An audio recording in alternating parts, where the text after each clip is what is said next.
भाजपा में, स्वयं एक राजनीतिक पार्टी में, जिनका सुनो, जो आप उनकी जो बात कह रहे हैं वो खुद एक राजनीतिक पार्टी में है, तो खुद वो क्या राजनीतिक पार्टी में तो राजनीति कर रही है, राजनीतिक बीजेपी से चुनाव लड़ रही है। सुनो, बीजेपी से चुनाव वो लड़ रही हैं और जो है वो तो लगातार हमारे खिलाफ हर रोज सुबह और शाम बयान देती हैं, तो एक दिन भी उनका ऐसा दिखाओ जो हमारे खिलाफ बयान आया हो पिछले 10। ये इंद्री में इस समय देख सकते हैं दीपेंद्र हुड्डा का कार्यक्रम है और दीपेंद्र हुड्डा पद यात्रा करते हुए और सभी जो इंद्री से प्रत्याशी हैं, जो इंद्री से कार्यकर्ता हैं, पदाधिकारी हैं, वो उनके साथ हैं और देख सकते हैं कि किस तरह से लगातार जो भीड़ उनका स्वागत करती हुई नज़र आ रही है और काफ़ी संख्या में वाहन उनके साथ हैं। उनका स्वागत विभिन्न कार्यकर्ताओं के कटआउट अपने अपने नेता को दर्शाते हुए कटआउट के माध्यम से, और इस समय हम यहाँ से भीड़ आपको दिखा पा रहे हैं कि किस तरह से उनके साथ लोग किस तरह से चलते हैं और वाल्मीकि चौक पर जाकर इस यात्रा का समापन होगा।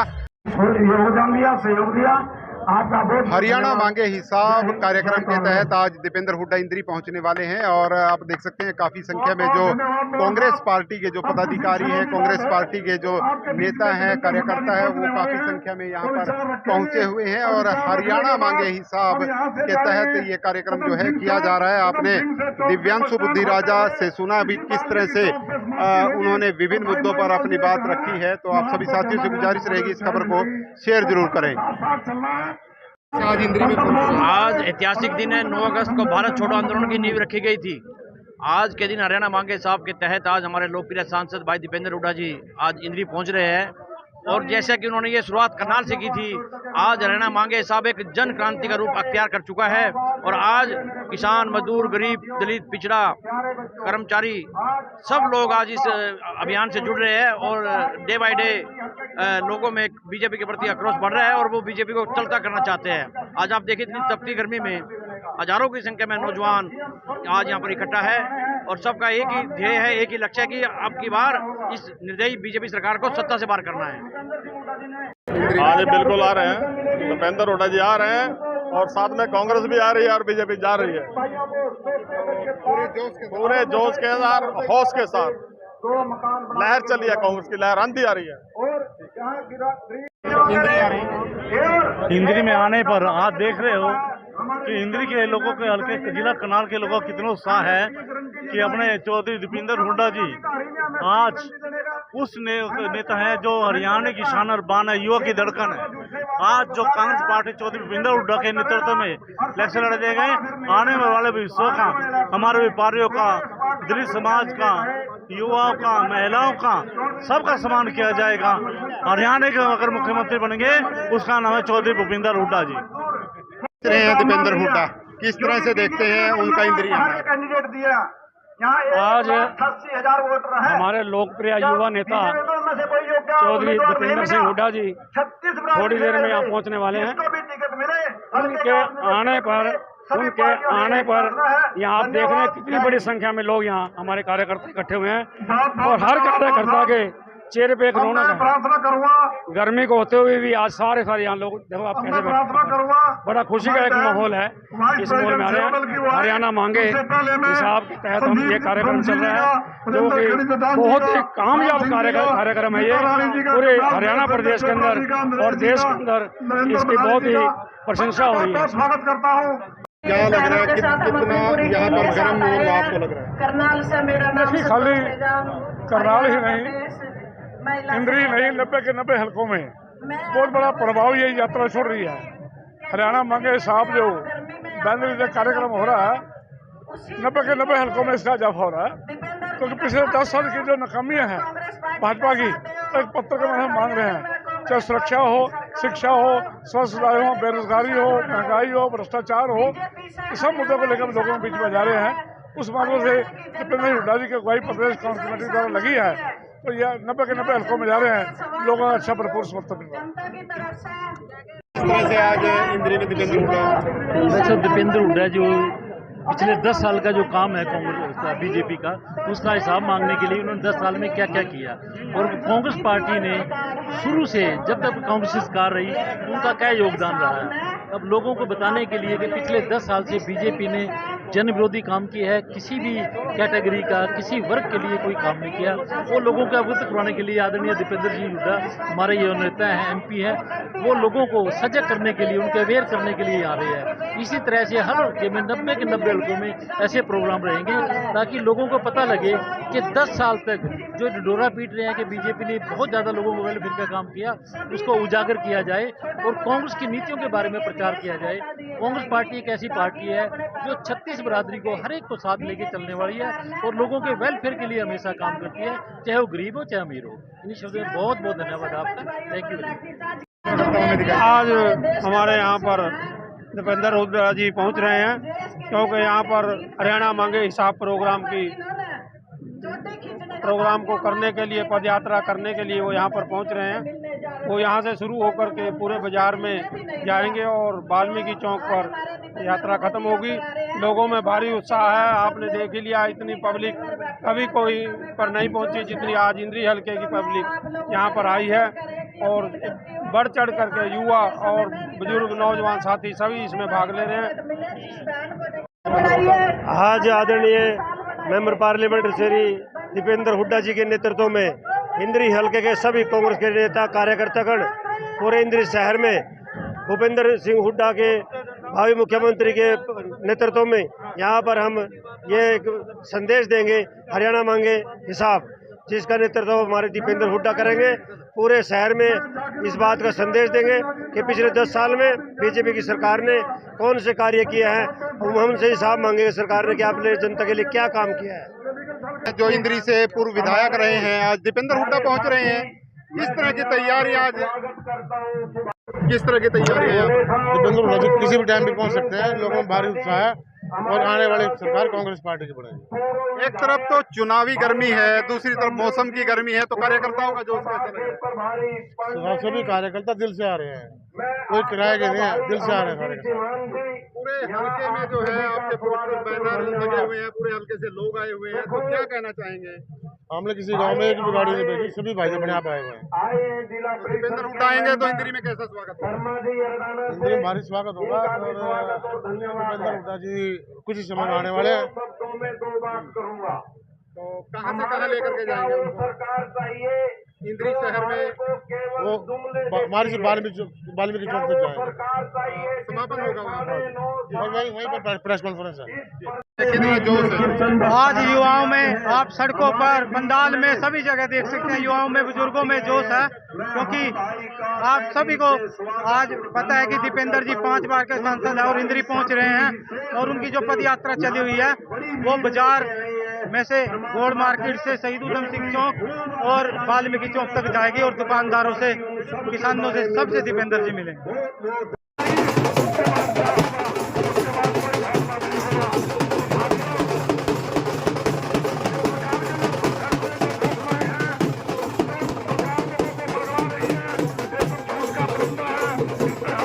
छोड़ के विदेशों में जा रहे, हरियाणा में नौकरी नहीं मिल रही, ना हरियाणा के अंदर कोई उज्जवल भविष्य की कोई संभावना दिख रही नौजवानों। सबसे ज्यादा पलायन हरियाणा में, सबसे ज्यादा बेरोजगारी हरियाणा में, सबसे ज्यादा नशा हरियाणा में, सबसे ज्यादा क्राइम, अपराध दर, सबसे ज्यादा क्राइम आज हरियाणा के अंदर, ये भारत सरकार के आंकड़े बता रहे हैं। हर वर्ग के साथ अपमान, एससी समाज के और ओबीसी समाज के अधिकारों को छीनने का काम इस सरकार ने हरियाणा में किया। हम सवाल पूछ रहे हैं कि इन्होंने पक्की नौकरी क्यों खत्म कर दी? हरियाणा में 2 लाख पक्की नौकरी समाप्त हुई और जो बची कौशल निगम के माध्यम से बिना रिजर्वेशन, बिना पेंशन, कच्ची नौकरी में हरियाणा के नौजवानों को, देश में सबसे ज्यादा कच्ची नौकरी अगर आज किसी प्रदेश ने दी तो हरियाणा में दी। हरियाणा के नौजवानों का शोषण करने का काम। तो सवाल हमने पूछा, गरीब आदमी की सारी स्कीम्स बंद कर दी, देश में सबसे ज्यादा महंगाई, सबसे ज्यादा वैट हरियाणा में।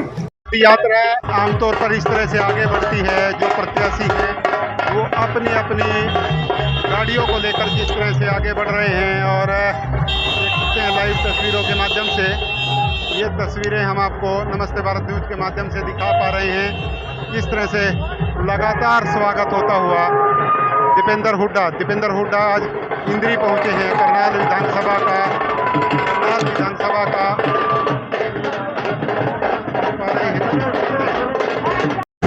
हम आपको यहाँ पर कुछ संभावित प्रत्याशी हैं उनको भी लगातार दिखाते रहेंगे।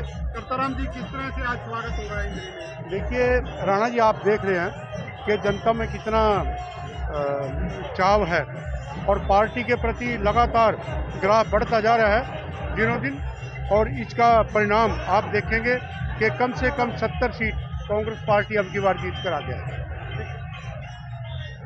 कि किस तरह से जेसीबी के माध्यम से पुष्प वर्षा की जा रही है, फूलों से वर्षा की जा रही है। इस समय तस्वीरें आप इंद्री से देख पा रहे हैं। दीपेंद्र हुड्डा का स्वागत देख सकते हैं, किस तरह से स्वागत यहाँ पर किया जा रहा है। जेसीबी लगाई गई है स्वागत करने के लिए। इस तरह से यहाँ पर स्वागत होता हुआ दीपेंद्र हुड्डा का, और ये देखिए अपने नेता का स्वागत करते हुए पुष्प वर्षा करके स्वागत करते हुए दीपेंद्र सिंह हुड्डा का स्वागत हाथ हिलाकर यहाँ पर देख सकते हैं, हाथ हिलाकर यहाँ पर अभिवादन करते हुए सभी कार्यकर्ताओं का। दीपेंद्र हुड्डा इस समय शहीद उधम सिंह को माल्यार्पण करते हुए, जो उनकी प्रतिमा है उस पर इस समय माल्यार्पण करते हुए दिखाई दे रहे हैं। उनके साथ इंद्री हल्के के जो पदाधिकारी हैं, इंद्री हल्के के जो नेता हैं, वो इस समय उनके साथ नजर आ रहे हैं। देख सकते हैं शहीद उधम सिंह की प्रतिमा पर माल्यार्पण करते हुए दीपेंद्र हुड्डा।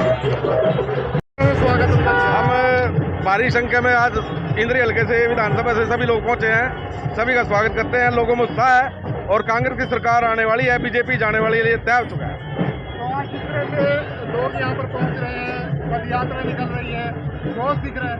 बिल्कुल पूरा जोश है पब्लिक में, आपको देखने से पता चल जाएगा कि आज कितना जोश है। Thank you. देख सकते हैं ये इंद्री का बाजार है और यहाँ पर स्वागत होता हुआ दीपेंद्र सिंह हुड्डा का किस तरह से स्वागत किया जा रहा है, आप लाइव तस्वीरों के माध्यम से देख पा रहे हैं। यहाँ पर स्वागत होता हुआ लगातार इंद्री शहर में स्वागत, जगह जगह दुकानदारों के माध्यम से दीपेंद्र सिंह हुड्डा का स्वागत करते हुए सिंह हुड्डा भगवान वाल्मीकि चौक, जहाँ पर समापन उनकी पद यात्रा का, और अब मीडिया से बातचीत करेंगे। क्या कहेंगे हम आपको बताने का प्रयास करेंगे, सुनाएंगे दीपेंद्र हुड्डा। हरियाणा मांगे किसान अभियान, ऋषि वाल्मीकि को नमन करना पहले। हमने इस अभियान के माध्यम से 15 प्रश्न पूछे भारतीय जनता पार्टी सरकार से आज से 1 महीने पहले। आज तक एक भी प्रश्न का जवाब नहीं मिला। देश में सर्वाधिक बेरोजगारी हरियाणा में क्यों है?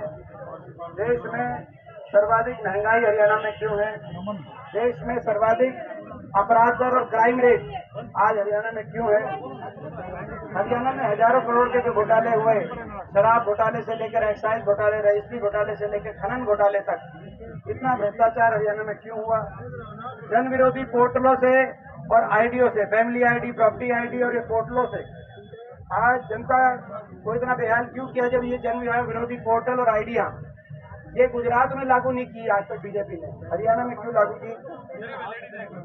कच्ची नौकरी की राजधानी हरियाणा क्यों बना दिया? अभी सीपीएलओ वालों ने अपनी मांग की, आपने देखा रास्ते में 6000 रुपये सीपीएलओ वालों को लगा रखा है, जिसमें अपने इंद्री ब्लॉक से भी बहुत हैं, और कौशल निगम, सीपीएलओ, अग्निवीर, ये कच्ची नौकरी बिना नौजवानों का शोषण भाजपा क्यों कर रही है? पक्की नौकरी की प्रथा क्यों खत्म कर दी बीजेपी ने, हरियाणा में भी, देश में भी? और इसी के साथ एससी और एससी समाज और ओबीसी समाज के अधिकारों को और उनकी योजनाओं को क्यों बंद किया गया? तो 100 गज के प्लॉट की योजना हो, चाहे उनका आरक्षण का अधिकार हो, क्रीमी लेयर की चाहे बात हो, चाहे किसान का इतना अपमान क्यों किया गया? 750 किसानों की जाने गई। आज जो खेलों में नंबर 1 था हरियाणा, बीजेपी की सरकार में 10 साल के बाद नशे में नंबर 1 हरियाणा क्यों हो गया? ये हमारे सवाल हैं इनसे। आज आपने देखा कि हर वर्ग हमारी बेटियों को दिल्ली की सड़कों पे कैसे घसीटवाया गया, जो हमारी ओलंपिक विजेता बेटियां थी, और हमारे बच्चों को स्कूलों के आगे धरनों पे बैठना पड़ा जब स्कूल बंद करने के, सरकारी स्कूलों को 5000 स्कूलों को बंद और मर्ज करने के ऑर्डर सरकार ने दिए। 10 साल तक हर वर्ग को, चाहे कर्मचारी थे चाहे सरपंच थे, उनको इस सरकार निके अनदेखी का शिकार होना पड़ा, इसीलिए हमें सड़कों पर निकलना पड़ा कि हरियाणा मांगे हिसाब। और आप देख रहे हैं जब से हम निकले बीजेपी वाले तिलमिलाए हुए, बीजेपी वालों कुछ और नहीं सोचती, वो कांग्रेस पार्टी पे, हुड्डा साहब पे, मुझ पे निशाना साधने के अलावा और कोई जवाब नहीं देते। वो कहते हैं हम हिसाब देंगे ही नहीं, हम तो हिसाब मांगेंगे। 10 साल के बाद भी इतना अहंकार, भाजपा का ये अहंकार लोगों को स्वीकार्य नहीं है। हमें पूरा विश्वास है कि लोकसभा चुनाव में तो हरियाणा की जनता ने बीजेपी को किया था हाफ, विधानसभा चुनाव में हरियाणा की जनता कर देगी बीजेपी को साफ, ये हमारा विश्वास है। सिलेंडर की बात हो रही है, ट्रांसफर पे सिलेंडर की बात हो रही है, ऑलरेडी बीजेपी विनेश फोगाट मामले में आपको क्या लगता है कि रूल्स एंड रेगुलेशन हुए हैं या राजनीति हुई है? देखिए, कहीं ना कहीं जो आज कितना पूरे देश को इस बात को लेकर हर देशवासी दुखी है, स्तब्ध है। हर देशवासी ये आशा सजोए बैठा था कि विनेश फोगाट हमारे देश के लिए गोल्ड मेडल लेके आएंगी। 144 करोड़ का देश और गोल्ड मेडल आता तो मैं समझता हूँ कि हमारा देश गौरवान्वित होता। लेकिन मैं विनेश फोगाट जी को यही कहना चाहता हूँ कि उन्होंने फिर भी हमारे देश का नाम रोशन किया है। वो हारी नहीं है, वो जीती है। अगर हारा है तो खेल सिस्टम हारा है, हारा है तो खेल भावना हारी है।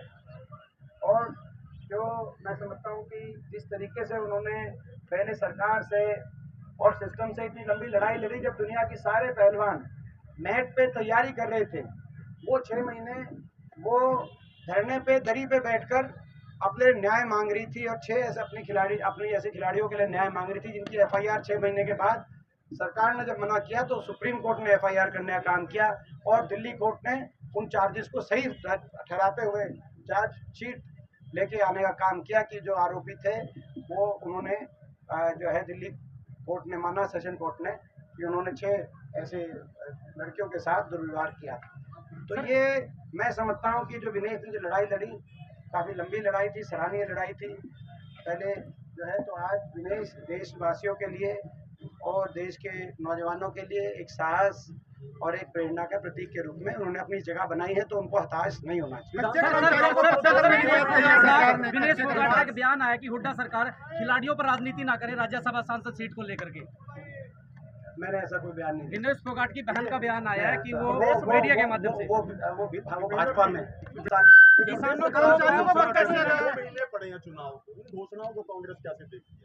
देखिए, ये घोषणाएं इनकी सरकार की बौखलाहट का प्रतीक है और ये इनकी हार भी स्वीकार कर रहे हैं, क्योंकि इन घोषणाओं में, एक एक घोषणा में आप जाओगे तो पता चलेगा कि 10 साल तक लोगों को कैसे ठगा इन्होंने। क्रीमी लेयर पे जैसे कि ये मान रहे हैं कि आप कह रहे हैं कि हम 8 लाख करेंगे, यानी कि 6 लाख गलत था। जो हम कह रहे थे कि 6 लाख गलत है, इससे बहुत से OBC समाज के परिवारों को उनके आरक्षण के हक से वंचित रखा गया है। और 10 लाख करने की कांग्रेस ने बात करी, उसके बाद इन्होंने 8 लाख करा, यानी कि 10 साल तक 6 लाख रखे 10। अभी तो कोई नौकरी लगने नहीं वाली 2 महीने, अभी मैं समझता हूँ ये 30 दिन की सरकार बची है, 30 दिन की, 1 महीने की बची है। कोड ऑफ कंडक्ट लग जाएगा, आपको ही पता है। कोई 11 सितंबर कह रहा है, कोई 15 सितंबर कह रहा है।